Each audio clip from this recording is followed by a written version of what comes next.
Hello student, स्वागत है आपका वाईएस स्टडी पॉइंट में। आज हम 4 अगस्त की करंट अफेयर्स करने वाले हैं। तो चलते हैं अपने पहले क्वेश्चन की तरफ। आज का हमारा पहला क्वेश्चन है, हाल ही में चौथा राष्ट्रीय हिंदी विज्ञान सम्मेलन 2024 कहाँ आयोजित किया गया है? भोपाल, इंदौर, नागपुर, न्यू दिल्ली। तो इस क्वेश्चन का राइट आंसर हो जाएगा आपका ऑप्शन नंबर ए, भोपाल। तो मध्य प्रदेश की राजधानी भोपाल में चौथा राष्ट्रीय हिंदी विज्ञान सम्मेलन 2024 को आयोजित किया गया है। तो आपको याद रखना है कि चौथा संस्करण हुआ है भोपाल में। नेक्स्ट क्वेश्चन, हाल ही में राज्यपालों का 52वां सम्मेलन कहाँ आयोजित किया गया है? इंदौर, न्यू दिल्ली, पुणे, अहमदाबाद।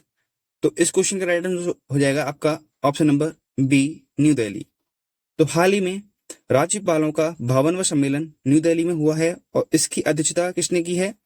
रामनाथ कोविंद। तो बात राज्यपालों की हुई है, तो देख लेते हैं कौन से राज्य का कौन नया राज्यपाल बना है। तो राजस्थान का नया राज्यपाल कौन बना है? हरिभाऊ कृष्ण राव बागड़े बने हैं। झारखंड के संतोष कुमार गंगवार बने हैं। छत्तीसगढ़ के रमन डेका बने हैं। तेलंगाना में जिष्णु देव वर्मा बने हैं। मेघालय में CH विजयशंकर बने हैं। सिक्किम में ओम प्रकाश माथुर बने हैं। महाराष्ट्र में CP राधाकृष्णन बने हैं। पंजाब में गुलाब चंद कटारिया बने हैं और असम में लक्ष्मण प्रसाद आचार्य बने हैं। तो ये हमने राज्यों के राज्यपालों के बारे में देखा है जो हाल ही में नियुक्त हुए हैं। नेक्स्ट क्वेश्चन, हाल ही में कॉल ऑफ द गिर नामक पुस्तक किसने लिखी है? Who has written the book call of the गिर?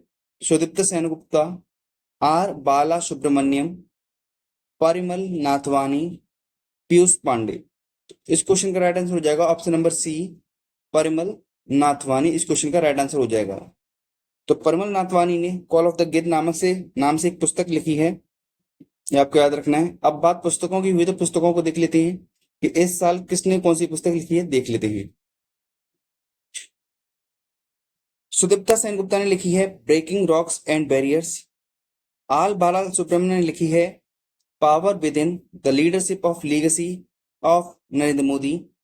पीयूष पांडे ने लिखी है Manoj Vajpayee the definitive biography. Tim Walkers ने लिखी है the prisoner of Bhopal. R Ashwin ने लिखी है I have the streets a kutti cricket story. Alpana Killawala ने लिखी है a fly on the RBI wall. Bill Gates ने लिखी है सोर्स कोड।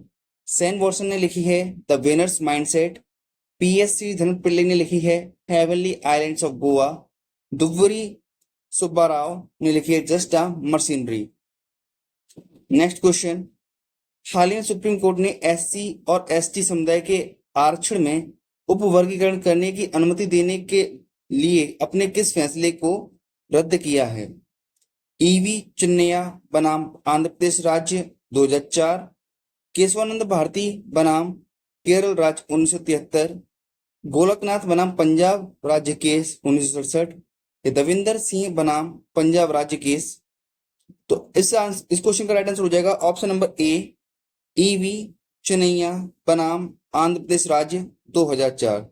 तो इस केस में सुप्रीम कोर्ट ने फैसला सुनाया था कि SC और ST समुदाय के आरक्षण में उपवर्गीकरण नहीं किया जाएगा, परंतु अब इसको बदल दिया गया है। सुप्रीम कोर्ट ने जो अपना फैसला पहले सुनाया 2004 में, उसको रद्द कर दिया है। तो जो ये वाला आर्टिकल, मतलब ये वाला केस में जो वर्डिक्ट सुनाया था, फैसला सुनाया था EV चिन्नैया बनाम आंध्र प्रदेश राज्य में जो फैसला सुनाया था, उसको रद्द कर दिया है। अब अनुमति दे दी है SC और ST समुदाय के आरक्षण में उपवर्गीकरण किया जा सकता है। अब बात सुप्रीम कोर्ट की हुई तो सुप्रीम कोर्ट के बारे में जान लेते हैं। सुप्रीम कोर्ट का हमें भाग 5 में ब्यौरा देखने को मिलता है और ये 124 से 147 अनुच्छेद के बीच में हमें देखने को मिलता है भारतीय संविधान में। सुप्रीम कोर्ट की स्थापना 1935 के एक्ट अधिनियम के द्वारा फेडरल कोर्ट के नाम से की गई थी, इसकी स्थापना। इसके बाद 28 जनवरी 1950 को सुप्रीम कोर्ट ने अपना कार्य शुरू किया था। स्थापना के समय इसमें एक चीफ जस्टिस और 7 जजेस थे। सबसे पहले चीफ जस्टिस का नाम क्या था? हीरालाल जे कानिया था। सुप्रीम कोर्ट को एक अभिलेख न्यायालय भी कहा जाता है। सुप्रीम कोर्ट को एक अभिलेख न्यायालय भी कहा जाता है, यानी कोर्ट ऑफ रिकॉर्ड कहा जाता है। यहाँ पर सारे रिकॉर्ड्स होते हैं। ये किस आर्टिकल में उल्लेखित है कि ये कोर्ट ऑफ रिकॉर्ड्स है? 129 में ये मेंशन है। प्रेसिडेंट सुप्रीम कोर्ट से परामर्श ले सकता है, ये कौन से आर्टिकल में उल्लेखित है? तो 143 में उल्लेखित है।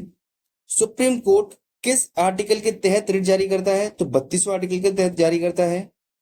आर्टिकल 32 संवैधानिक उपचारों का अधिकार प्रदान करता है। उच्च न्यायालय किस अनुच्छेद के तहत रिट जारी कर सकता है? तो 226 के तहत जारी कर सकता है। सुप्रीम कोर्ट अपने निर्णय पर पुनः विचार कर सकता है, ये किस अनुच्छेद में वर्णित है? तो 137 में वर्णित है।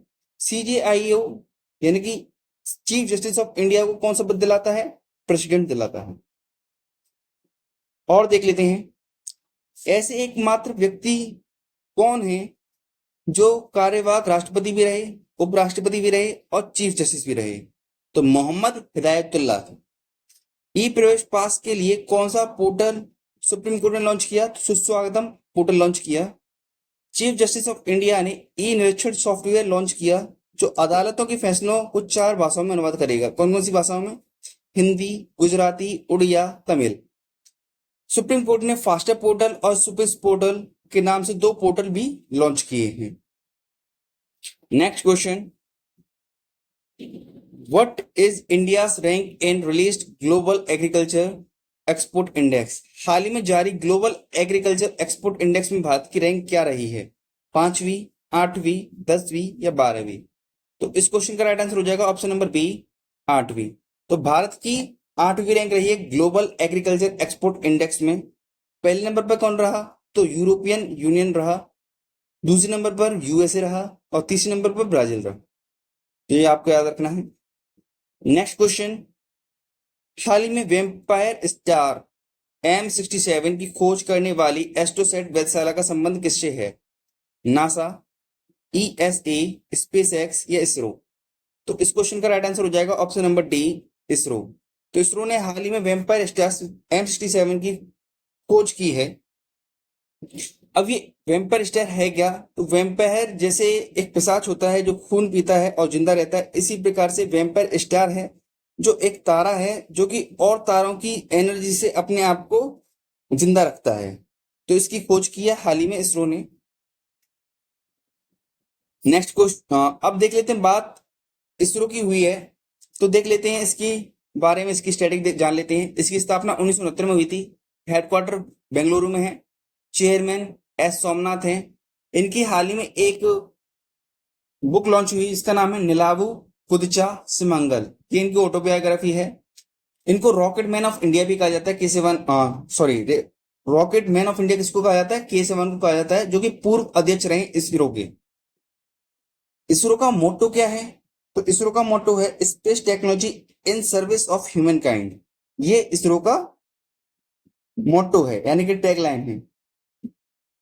इसरो को जॉन एल जैक स्विगर्ट जूनियर पुरस्कार से सम्मानित किया जा चुका है। लीव एरिक्सन पुरस्कार से सम्मानित किया जा चुका है। एविएशन वीक लॉरेंस अवार्ड से सम्मानित किया जा चुका है।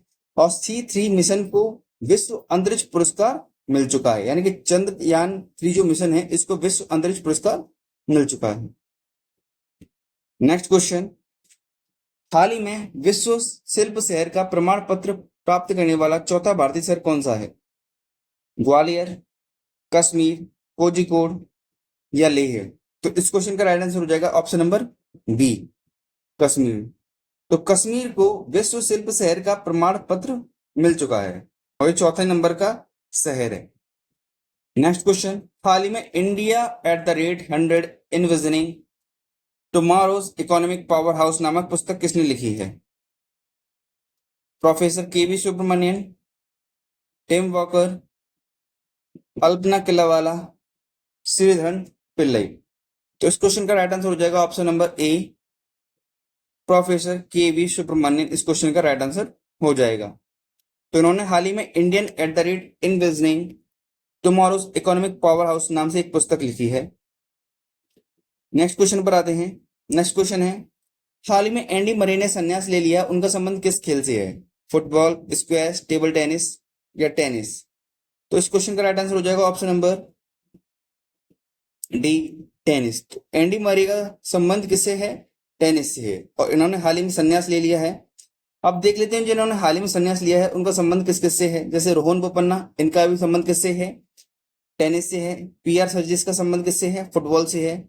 इन्होंने भी संन्यास लेने की घोषणा कर दी है। ये पेरिस ओलंपिक के बाद रिटायर हो जाएंगे, यानी कि संन्यास ले लेंगे। केदार जाधव का संबंध किससे? क्रिकेट से है। और दिनेश कार्तिक का भी संबंध किससे? क्रिकेट से है।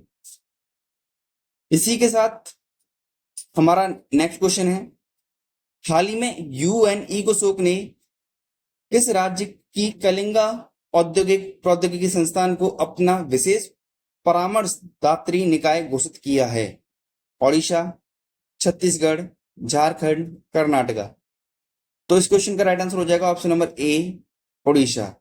तो हाल ही में यूएन की एक संस्था इकोसोक ने किस राज्य की कलिंगा औद्योगिक प्रौद्योगिकी संस्थान को अपना विशेष परामर्शदात्री निकाय घोषित किया है? तो उड़ीसा को घोषित किया है। ये आपको याद रखना है। Next question. इसी के साथ आज का हमारा करंट अफेयर का सेशन खत्म होता है। अगर आपको वीडियो अच्छी लगी हो तो वीडियो को लाइक जरूर करें, चैनल को सब्सक्राइब करें। वीडियो देखने के लिए धन्यवाद।